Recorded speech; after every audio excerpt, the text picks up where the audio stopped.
This is the number one mistake I see new people trying to get into Airbnb. The cities, picking the wrong market. Airbnb cities. If you pick the wrong market, the wrong city, you are dead in the water. And this is the number one reason why people trying to get into Airbnb fail. So today what I'm going to do is I'm going to share with you 10 cities that I would absolutely stay away from for multiple reasons. And then at the end of the video, I'm also going to share with you 15 cities that I believe are absolutely stunning right now, where people are crushing it, my students are crushing it, and the areas that I would look to get into if I was in those areas, or even if you're like, you know what, I would like to venture out to other cities, and I'll tell you the benefits of going to those cities. But first, let me say this. You have to understand in Airbnb that it's a hospitality business, right? So if you guys are thinking about getting into Airbnb, or maybe you're in Airbnb, think about this business like a hotel. A hotel has people coming in and out all day long, right? Multiple times per day.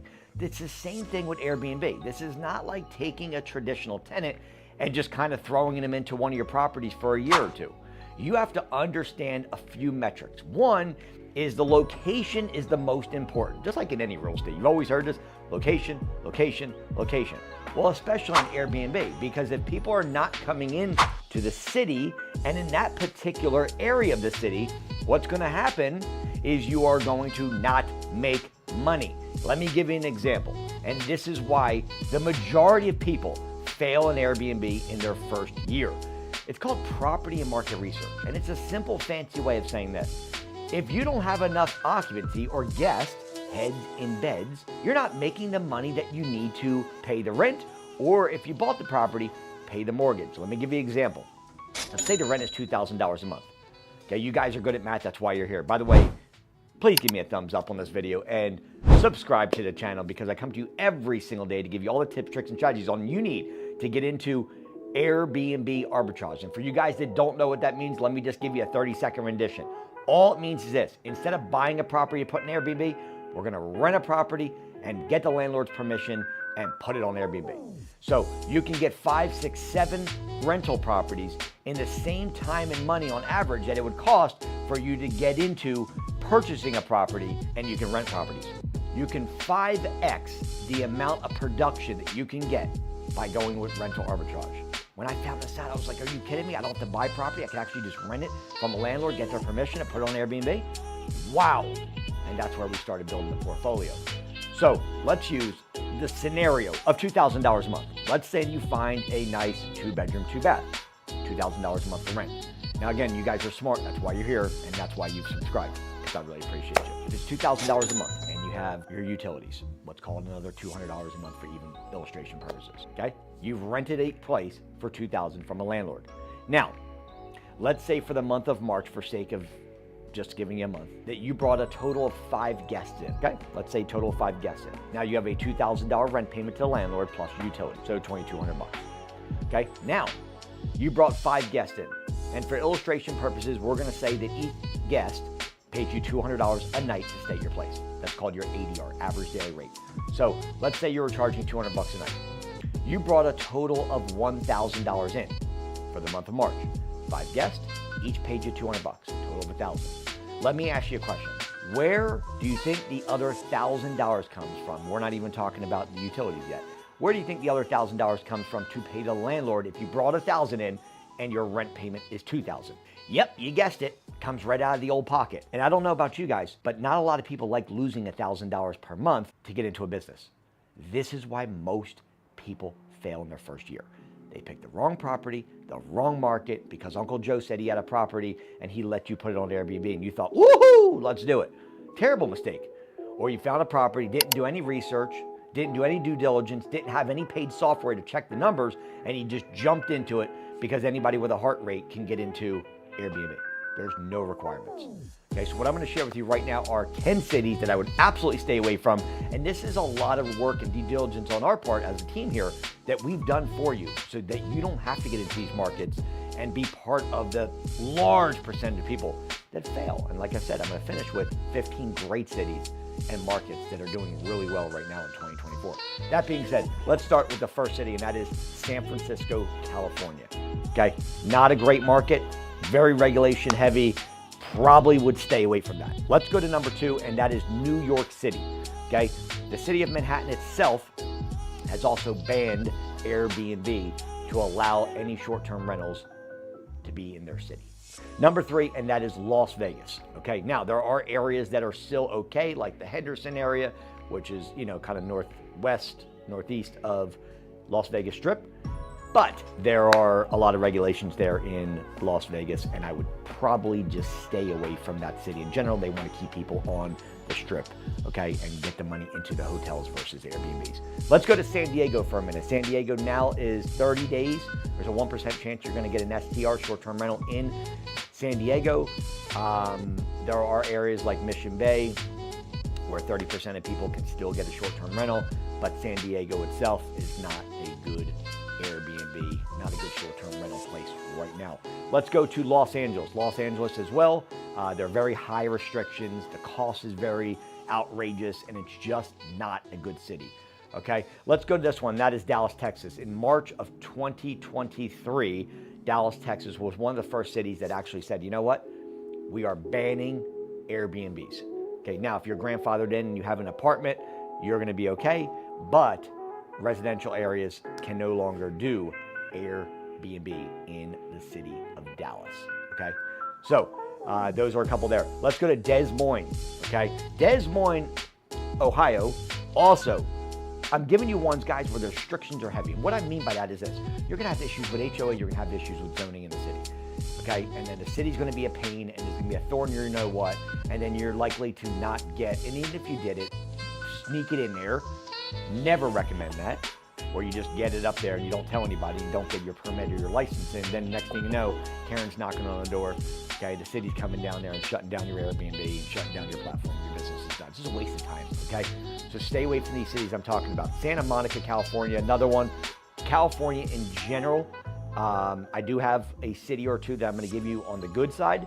Generally, California is very heavy on restrictions and fees, and unlikely to approve a lot of the short-term rentals like Airbnb, VRBO bookings. New Orleans is another one, very heavy restriction, and unlikely for you to get started in that city. And lastly, and that is going to be Sarasota, Florida.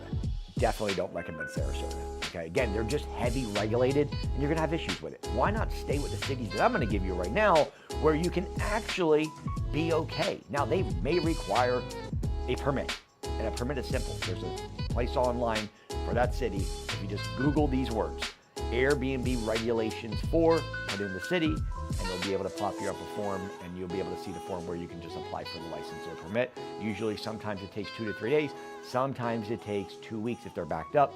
But basically, they send you something in the mail saying you're now approved for STR, okay? You want the one. If you own the property, you're going to want a owner-occupied permit. If you do not own the property, like if you're doing rental arbitrage, where we're renting from a landlord, you want the non-owner occupied, and the owner would actually apply. Let's talk about some good cities. Let's start by saying Waco, Texas. What a gem. Who would have thought that Waco, Texas would be good? Now, let me tell you why some of the cities that are good that I'm going to give you, okay? They're good because most of these are not right there in the hub. For example, you've got Houston, Texas, right? I'm just giving you some major cities. Miami, Houston, Chicago. These are major, busy, heavy cities. What you want to do is you want to go about the 20 to 30 mile at the most around the major cities. Why? Because these cities, Atlanta, Chicago, Miami, are saturated. They got a lot of people in the Airbnb. And unless you're unbelievable at the core, you're going to get beat by people that are doing this like, boom, right? Like, they're good. And so you're competing with a lot of people. Let's not compete. Let's go with about a 10, 20, 30-minute drive at the most outside of the main city. And people will just stay there and they'll just travel in. You're going to do a lot better, okay? So Waco, Texas, Jacksonville, Florida, that's where I'm at, okay? Unbelievable market. Second largest city in America, huge city, growing population, and just an opportunity of a lifetime to come here and start a short-term rental business. By the way, you do not have to be in the city. This is the biggest misconception people have. They think you have to actually be in the city that they live in to do an Airbnb, okay? I have videos on this, guys. If you find YouTube videos, I have actual videos where I talk about this exact thing, where you do not have to be in your backyard. You can run a business and have an Airbnb in China if you live in Florida, because you're going to run this entire business from the cell phone. you're not going to your property. I'm gonna show you exactly how to do that, how to do the cleaners, how to do your, maintenance crew there if needed, and really how just to run it as a turnkey business from your cell phone, okay? Let me give you a couple more. I will say Atlanta, Georgia, the outskirts of Atlanta, Georgia are really, really good. There's Ellijay, Georgia. I'll tell you, Savannah, Georgia, Gatlinburg, Tennessee, Chattanooga, Tennessee, El Paso, Texas. Texas is on fire right now, okay? Outside of Dallas, San Antonio is great. Again, Houston's great, but you want to be on the outskirts. That's why I said, Waco, Texas. You got Montgomery, Texas. You got Conroe. These are just cities that are outside, but they're just doing really well, right? Did I say Nashville, Tennessee? On fire right now. Great, great city. St. Augustine, Florida, right? Savannah, Georgia. Guys, these markets are strong. I'm telling you something. And by the way, when we're talking about California, I love Santa Clarita and Calabasas. I hope I'm saying that right. Calabasas. And in Florida also, you want to look at places like Fort Lauderdale. It's another strong market, okay? These are cities that I would be looking into, okay? All you're going to do is take the cities I just gave you on the good list, go to airdna.co, okay? My students get the software. I pay $2,000 a year for it, and they get it for free. But you would go there. Do not get the free software. Is one thing you learned from this video. Don't get free software. Another thing you might have learned from this video is how to hit the subscribe button, because it means the world to me and my organization and our team here that you subscribe, so that way you can get the daily stuff and I can give you all the tips, tricks, and strategies you can blow up, okay? Hit the like button. But these are some cities. You have to understand. Here's another really important thing I'm going to leave you guys with this. Why would you want to get a 1-bedroom or a studio, a 1-bedroom, a 2-bedroom versus a 4 or 5 or 6? Look at it this way. The smaller the bedroom on the property, let's say you're going to rent a studio or a 1-bedroom or 2-bedroom, you're going to attract more of the travel nurses, the doctors, the chiropractors, and the people that want to stay close to the hospital, right? You're going to attract more of a, single person, right? Generally not going to be in a 4 or 5 bedroom, have a travel nurse or a doctor or a chiropractor, right? Or someone that's in a hospital. You want the smaller places. The lane that I play in is the travel nurse, the doctors, the chiropractors, and the people that are trying to stay close to someone that's going in surgery, which is why my properties are very close in proximity to major hospitals. If you're going with bigger properties, you're going to have more people that are like relocating, right? Maybe they're going from state to state and they've taken the whole family there to need a larger place. You got insurance, right? Someone has a house fire or a flood, God forbid. They want to take their whole family, they want to move it out of the house, and they want to basically, while their house is being rebuilt, they need a whole place to stay. You also have vacations, right? Think about someone's coming with their family to go to Disney, or coming with their family to go see, national parks. You're going to need something like a 4 or 5 bedroom, right? You've got parties, receptions. You've got, big events, right? Bachelorette parties. These are the kind of places you're going to want with a 4 or 5 or 6 or bigger places. So just think about that. Look at the areas you're in, right? Why would people be coming into it? If I said, for example, Ellijay, Georgia, right? It's a woody cabiny area. You would think that a 3 or 4 or 5 bedroom would be better, right? Yes, you are correct. But, excuse me, what if I said somewhere like, Jax Beach, Florida, which right by Mayo? Well, then you're looking at a major hospital that's an unbelievable hospital. People are coming in to stay next to their loved one. They would like to stay in a nice place versus a rinky-dink hotel. So boom, you're going to need something like a studio or a 1-bedroom. So think about the clientele. This video is very important for the clientele. Smaller places, you're going to get more of probably the higher quality people. And these are what we call more base hits. Where if you do get something like this in Santa Clarita, California, you would have picked up a 4 or 5 bedroom, you're going to be attracting people that are looking for parties, looking for events, birthday parties, bachelorette parties, right? These are going to be more of your clientele in these bigger places. So money-wise, you can get a couple base hits, or you could get, one big one.